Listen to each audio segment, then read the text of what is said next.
Hello everyone, I'm Neha and welcome back to my channel. So as you all know कि we talk about the most important topics for exam. जो आपके coming exam है उसके लिए बहुत ही important है ये सीरीज़. सो प्रीवियस वीडियो में हमने क्रिएटिविटी और प्रॉब्लम सॉल्विंग के बारे में डिस्कस किया था और मोस्ट इम्पॉर्टेंट टॉपिक्स हैं वो आप उनको ज़रूर देखना. अगर अभी तक आपने नहीं देखा है तो लिंक मैं डिस्क्रिप्शन में दे दूँगी, आप वहाँ से देख सकते हैं. बेसिकली मैं प्लेलिस्ट ही आपसे शेयर कर दूँगी, आप देख सकते हैं.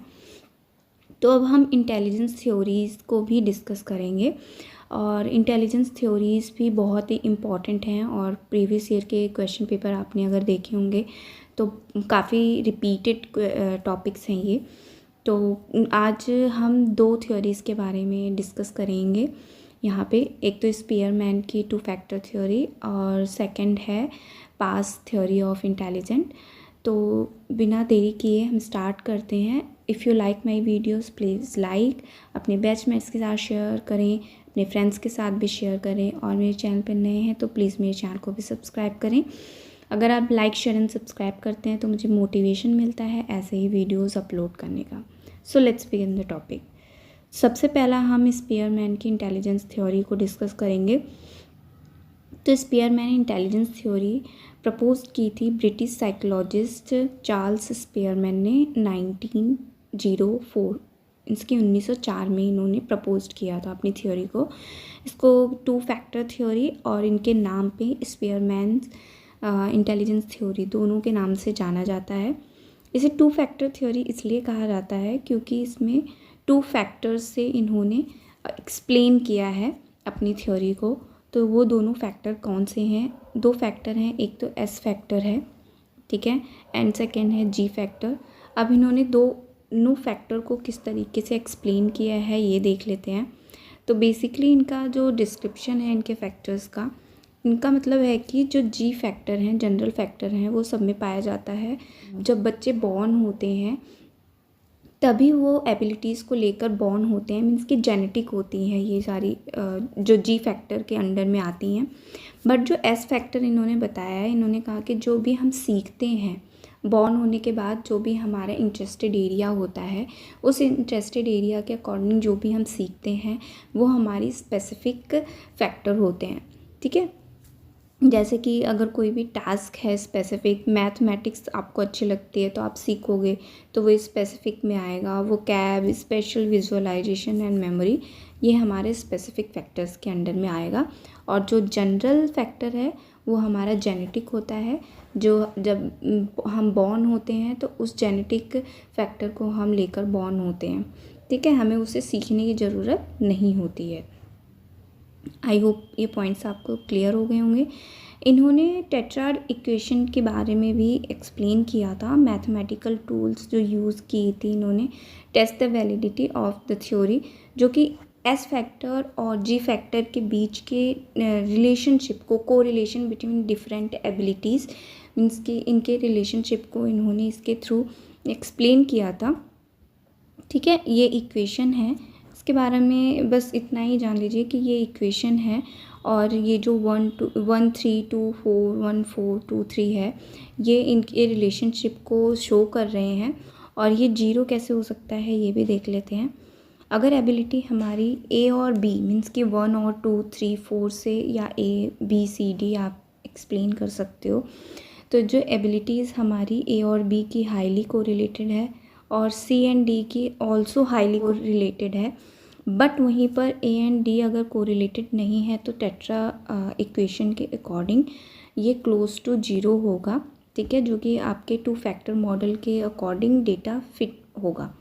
But should be 0, not always 0 भी हो सकता है, ठीक है, अकॉर्डिंग टू 2 फैक्टर थ्योरी या स्पीयरमैन. अब स्पीयरमैन का कहना था कि जो हमारा आईक्यू टेस्ट होता है वो only measure the ji factor, जो जी फैक्टर है सिर्फ उसी को मेज़र कर सकता है, जो हमारे स्पेसिफिक फैक्टर्स होते हैं उसको मेज़र नहीं कर सकता है. सो आई होप ये पॉइंट्स आपको क्लियर हो गए होंगे कि बेसिकली 2 फैक्टर थ्योरी में क्या है. 2 फैक्टर मतलब कि 2 फैक्टर हैं, एक जी फैक्टर है, एक एस फैक्टर है. जी फैक्टर है जो जेनेटिक होता है, जो हमें अपने पेरेंट्स से मिलता है, हम बॉर्न ही उस फैक्टर्स के साथ होते हैं, ठीक है। और एस फैक्टर क्या होता है, जो हम बॉर्न होने के बाद अपने इंटरेस्ट एरिया के अकॉर्डिंग जो भी चीज़ें हम सीखते हैं वो एस फैक्टर के अंडर में आता है। इनके थ्योरी में सिर्फ यही मेंशन है, ठीक है। और ये टेट्रा इक्वेशन भी आप इसको आज आई होप समझ गए होंगे, ठीक है। अब हम नेक्स्ट जो थ्योरी है उसके बारे में डिस्कस करते हैं, पास्ट थ्योरी ऑफ इंटेलिजेंस। तो ये भी बहुत इजी है, ज़्यादा कुछ नहीं है इसमें। पास्ट थ्योरी इंटेलिजेंस 3 लोगों ने प्रपोज की थी, दास, नागलिरी एंड किर्बेन, ठीक है। तो जो पास्ट थ्योरी है, फर्स्ट जो प्रपोज्ड किया था दास और किर्बे ने किया था एंड जर्मन ने। बाद में इन तीनों लोगों ने 1994 में एक साथ मिलकर इसको एलेबरेट किया, ठीक है। अब ये रूटेड है न्यूरोसाइकोलॉजी से, क्योंकि जो AR लूरिया हैं उन्होंने ब्रेन के पार्ट्स को एक्सप्लेन किया था, जो एक रशियन न्यूरोसाइकोलॉजिस्ट थे, उसी पे बेस्ड है, जिन्होंने functional aspects of the brain बताए थे कि कौन से ब्रेन के पार्ट का क्या फंक्शन है, और उसी पे ये बेस्ड है, ठीक है। तो आपने अपनी बुक में देखा होगा, ये डायग्राम होगा आपकी बुक में। तो इसमें 3 फंक्शन यूनिट से इन्होंने एक्सप्लेन किया था। 1 बाय 1 हम उसको अभी डिस्कस करेंगे तो आपको और ईज़िली समझ में आ जाएगा। इन्होंने first function unit, first, second, third, ठीक है। फर्स्ट में इन्होंने अटेंशन अराउजल दिया था, सेकंड में साइमल्टेनियस और सक्सेसिव दिया था, और थर्ड में प्लानिंग दी थी। तो अब देख लेते इसका कोर आइडिया क्या है। जैसा कि मैं बता ही चुकी हूँ कि न्यूरोसाइकोलॉजी से रिलेटेड था, तो it's neuro cognitive theory of intelligence. और ये intelligence as a combination of 4 basic cognitive process, जिसको अभी मैंने बताया, planning, attention and arousal, simultaneous and successive, ठीक है। 1 बाय 1 हम इसको देख लेते हैं। तो सबसे पहले हम ये देख लेते हैं कि ये जो पार्ट्स हैं जो इन्होंने फंक्शनल यूनिट दी है, कौन कौन से ब्रेन में क्या क्या फंक्शंस होते हैं, क्या क्या रोल है इन लोगों का। सो अटेंशन एंड अराउजल जो है वो हमारा होता है ब्रेन स्टेम में, ठीक है, एंड जो कि हमारी फर्स्ट फंक्शन यूनिट है, ठीक है। एंड जो सेकेंड फंक्शनल यूनिट है हमारे साइमल्टेनियस एंड सक्सेसिव, ये हमारा होता है ऑसिपिटल लोब, ठीक है, parietal lobe and temporal lobe, ठीक है। इन तीनों में होता है। ये है हमारी सेकेंड यूनिट, ओके। आप इस तरीके से डायग्राम बना के भी एक्सप्लेन कर सकते हो एग्ज़ाम में, जिससे कि आपको और अच्छे मार्क्स मिलने के चांसेस होंगे, ठीक है। तो यहाँ पे बहुत सारे कलर्स यूज़ किए गए हैं, बट आप black and blue he use कर सकते हो। तो आप इस तरीके से रफली ब्रेन को बना के उसको एक्सप्लेन कर सकते हो कि सेकेंड यूनिट, यहाँ पर आप ब्रैकेट में साइमल्टेनियस एंड सक्सेसिव भी लिख सकते हैं, और यहाँ पे आप अराउजल एंड अटेंशन मेंशन कर सकते हैं। तो इस तरीके से आप स्कोर जो है अच्छे से गेन कर सकते हो।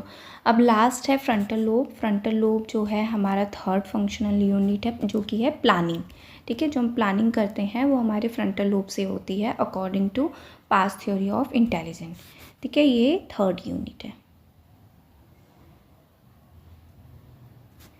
ओके। आई होप ये पॉइंट्स आपको क्लियर हो गए होंगे। अब इनको हम 1 बाय 1 देख लेते हैं कि होती क्या है। तो जो थर्ड फंक्शनल यूनिट है उससे स्टार्ट हम करेंगे, ठीक है। थर्ड फंक्शनल यूनिट, आप इसको मेंशन कर देना जब एक्सप्लेन करना। थर्ड फंक्शनल यूनिट प्लानिंग है, ठीक है। और ऊपर तो आपने ब्रेन का पार्ट मेंशन कर ही दिया है कि ये कहाँ पे होता है, फ्रंटल लोब में होता है। तो बेसिकली हमारा फ्रंटल लोब क्या करता है, एग्जीक्यूटिव फंक्शन करता है, प्लानिंग करता है। जो भी हमारी कंस्ट्रक्टिव स्ट्रैटेजीज होती हैं, मॉनिटरिंग परफॉर्मेंस होती हैं, ये सारा हमारा ब्रेन करता है। जैसे कि एक बच्चा है वो अपने planning a route to school, ठीक है, considering traffic and potential detours, तो ये हमारा किसके अंडर में आएगा, प्लानिंग के अंडर में आएगा, जो कि हमारा फ्रंटल लोब करता है, ठीक है। Attention and arousal, attention and arousal से ही आपको समझ में आ जाएगा कि आप अलर्टनेस ठीक है। अलर्टनेस या आप रेसिस्टेंस, डिस्ट्रैक्शन, ये सारी चीज़ें हमारे अटेंशन एंड अराउजल में होती है। ये कौन सी यूनिट है? हमारी फर्स्ट यूनिट है, फर्स्ट फंक्शनल यूनिट है,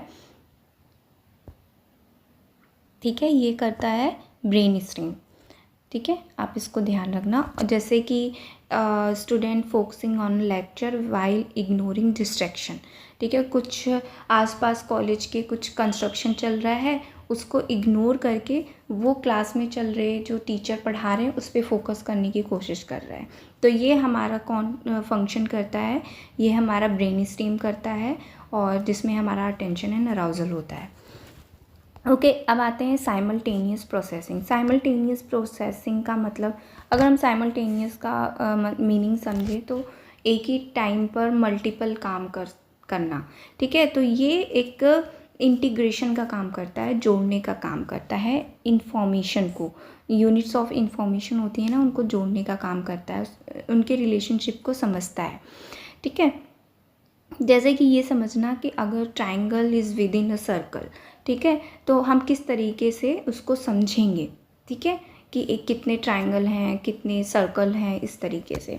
और recognizing that multiple items share a common characteristics और understand how different parts of a design fit together, ठीक है।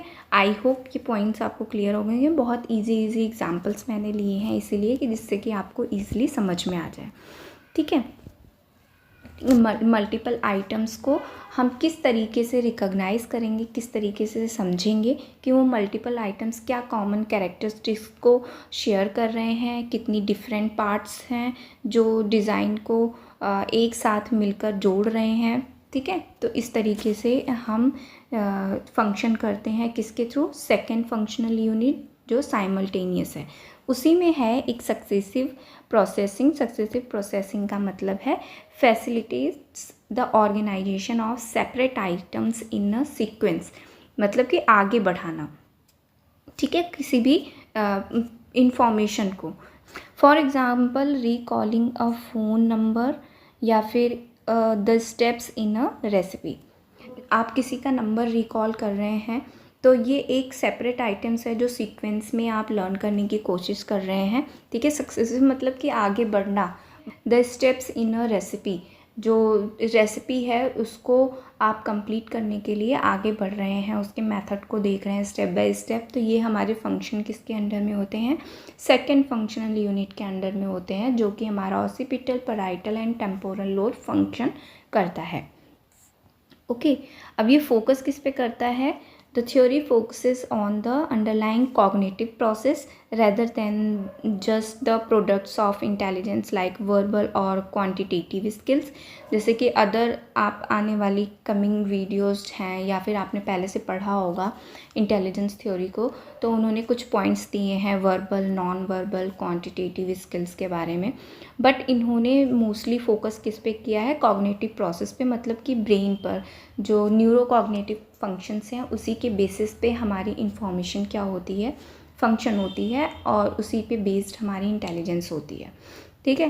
तो इन्होंने अपनी जो थ्योरी है वो न्यूरो कॉग्निटिव प्रोसेस के थ्रू ही एक्सप्लेन किया, जो कि मैंने स्टार्टिंग में ही बताया था, बेस्ड बाय अलेक्जेंडर आर लोरियाज, जो ह्यूमन कॉग्निटिव प्रोसेस के बारे में जिन्होंने डिस्कस किया था कि कौन सा ब्रेन का पार्ट क्या फंक्शन करता है, उसी पे बेस्ड है।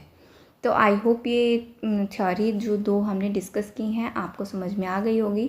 समझ में आ गई हैं तो प्लीज़ लाइक करना मेरी वीडियोस को, अपने फ्रेंड्स के साथ, बैचमेट्स के साथ शेयर करना, और मेरे चैनल पे नए हैं तो प्लीज़ मेरे चैनल को भी सब्सक्राइब करना फॉर मोर वीडियोस। अगर आप लाइक, शेयर एंड सब्सक्राइब करते हैं तो मुझे मोटिवेशन मिलता है ऐसे ही वीडियोस अपलोड करने का। सो नेक्स्ट वीडियो में मिलते हैं न्यू टॉपिक के साथ। तब तक मेरी वीडियोस को देखते रहिए, पढ़ते रहिए, हैप्पी रहिए। Thanks for watching, bye bye.